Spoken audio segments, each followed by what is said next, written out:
Kwanza, jeshi la polisi mkoa wa Morogoro limemkamata kijana mmoja anaitwa Jackson Nestor Katabi.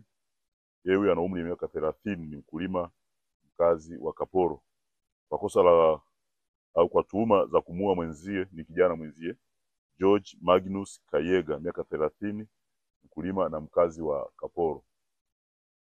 Hili tukio limetokea Machi 28 mwezi wa 3 mwaka huu usiku katika kitongoji cha Kaporo, kata ya Kibaoni, wilaya ya Kilombero, ambapo kulitokea ugomvi kati ya marehemu na mtuhumiwa. Chanzo cha ugomvi huo ilielezwa kwamba mtuhumiwa alikuwa anamdai marehemu pesa kiasi cha shilingi 1000. Marehemu alipotakiwa kurudisha pesa alikataa, na ndipo ugomvi ulitokea baina yao. Na katika ugomvi huo marehemu alipata jeraha dogo kichwani na kupatiwa huduma ya kwanza kwenye zahanati iitwaye Kaporo Health Service na kuruhusiwa kurudi nyumbani. Lakini akiwa njiani alianguka na kupoteza maisha. Msingi mtuhumiwa amekamatwa na hatua zingine za kiuchunguzi zinaendelea kusudi aweze kufikishwa kwenye mkondo sahihi wa kisheria. Jeshi la polisi mkoa wa Morogoro limeendelea na operation za kukabiliana na matapeli sugu ambao wanatumia mtindo wa kuwarubuni vijana kupitia mitandao mbalimbali, kwamba wanawafundisha vijana namna ya kuwa mabilionea na baadaye kwa kutumia majina ya makampuni ambayo yanachunguzwa kuhusu uhalali wake. Kwa hiyo tumekuwa na wimbi la matapeli kwenye mkoa wetu wa Morogoro, na sisi tangu Januari tumekuwa na operation mbalimbali za kukabiliana nao. Kwa hiyo sehemu ya utapeli ambao tunauona ni haya makampuni aidha bandia au uhalali wake pia bado unachunguzwa. Yamekuwa na mtindo wa kuwaita vijana kutoka mikoani huko kwa ajili ya kuja kufanya mafunzo ya ujasiriamali au kuwafanya wawe mabilionea, matajiri kwa baadaye. Sehemu ya makampuni hayo ni kampuni inajiita kwa jina la Alliance in Motion Global, nyingine inajiita QY Group of Company, lakini kuna kampuni inaitwa QNet Group of Companies na kampuni nyingine inajiitwa Instant Millionaire. Kwa hiyo viongozi wa haya makampuni wamekamatwa kwa ajili ya uchunguzi zaidi.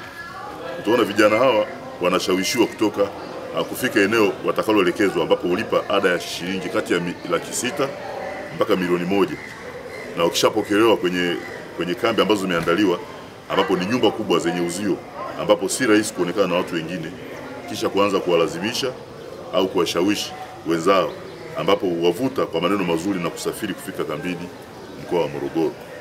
Vijana hao wakiwa kambini hurubuniwa na kuanza kuwalazimisha wazazi wao wawatumie pesa kwa ajili ya kuendelea na masomo zaidi, wakiaminishwa kuwa watakapohitimu watapata ajira kupitia mtandao. Vijana wengine wanatokea mikoa ya Arusha, Manyara, Kilimanjaro, Tanga, Mwanza na Iringa. Wengi wa vijana wanatokea mikoa hiyo. Lakini utashangaa kwamba hakuna kijana anatoka mkoa huu wa Morogoro. Wengi wanatoka mikoa ya nje. Mpaka sasa jumla ya vijana 399 wameshaokolewa kutoka mikononi mwa matapeli hao, lakini watuhumiwa zaidi ya 19 wamekamatwa kwa kipindi cha kuanzia Januari mpaka mwezi Machi mwaka huu. Lakini wazazi pia wasiruhusu vijana wao kuja mkoani Morogoro kufanya mafunzo ambayo hayatambuliki na taratibu za kiserikali, na hakuna mafunzo ya kumfanya mtu kuwa bilionea kwa utaratibu unaofanywa na hao matapeli. Wewe ni utapeli. Watoto wengine, kuna mama mmoja mpaka mtoto wake anamtishia kwamba yuko tayari hata kuuza figo kama atamtumia pesa za kuweza kusafiri kwenda huko ng'ambo kwa ajili ya kuwa bilionea. Lakini mwisho wa siku sasa wanaachwa wako solemba tu, wanakuja kutoa taarifa kwenye vituo vya polisi. Kwa hiyo wazazi wasikubali kuwaruhusu vijana wao kuja kufanya mafunzo ambayo sio rasmi. Serikali ina utaratibu wake wa kutoa mafunzo ya ujasiriamali, lakini viko vyuo ambavyo vinatambulika vinatoa mafunzo ya namna hiyo, na sio kwa watu ambao unaona kwamba huwezi kuwa trace au kuwafuatilia kwa haraka. Aidha, jeshi la polisi limewakamata Ernest Charles Okulo. Huyu ni dereva, ana umri wa miaka 40, ni mkazi wa Chanika, Dar es Salaam, na Christina Bryson Elisha, miaka 44, mfanyabiashara mkazi wa Mbwate, Kibaha kwa Matias, mkoa wa Pwani. Kuna Ipiana Charles Odongo 29, Kingo wa Gari, mkazi wa Dar es Salaam, ili kwa kosa la kumuibia mwajiri wao kampuni ya African Harmony Industry and Trade Limited ya Dar es Salaam iliyoko mtaa wa Chabruma, kwa tuhuma ya kumuibia ndoo 1,300 kila moja ikiwa na ujazo wa lita 20 za mafuta aina ya korie yenye thamani ya shilingi milioni 78, mali iliyokuwa inasafirishwa kutoka mkoa wa Dar es Salaam kwenda mkoa wa Mwanza. Kama utakumbuka, kumekuwa na mfululizo wa matukio haya ya madereva kufanya ulaghai wanapopita kwenye barabara yetu, kutengeneza matukio ya ajali ya uongo. Kwa hiyo na huyu naye alikuwa ni sehemu ya hao. Baada ya kuwa ameiba kiasi cha hizo ndoo 1300 zenye ujazo wa lita 20, alitoa taarifa kwenye kituo cha polisi cha Mikese kwamba ameibiwa. Hilo tukio lilitokea Machi 27 mwaka huu usiku katika eneo la Gwata, kata ya Gwata, wilaya ya Morogoro, ambapo mtuhumiwa alichepusha gari yenye namba za usajili T 785 CTC ikiwa na tela lake lenye namba T 341 CTZ aina ya hoho na kuliingiza vichakani na baadaye kutoa taarifa kituo cha polisi ya kwamba amepata ajali na kuibiwa mzigo aliokuwa nao.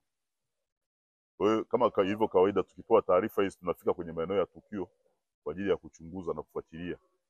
Lakini katika uchunguzi wa kisayansi ilionekana kwamba tukio hilo uliweza kubaini kuwa hakuna wizi uliofanyika eneo la tukio, na badala yake mtuhumiwa aliuza mafuta hayo mkoa wa Pwani kabla ya kufika mkoa wa Morogoro. Kwa hiyo katika kufuatilia zaidi, jeshi la polisi lilifanya msako huko Kibaha kwa Matias na kufanikiwa kumkamata huyo Christina Bryson Elisha mwenye umri wa miaka 44 akiwa na ndoo 332 ikiwa ni sehemu ya mzigo uliokuwa umeibiwa, na ufuatiliaji zaidi unaendelea kupata mzigo mwingine ambao umesalia.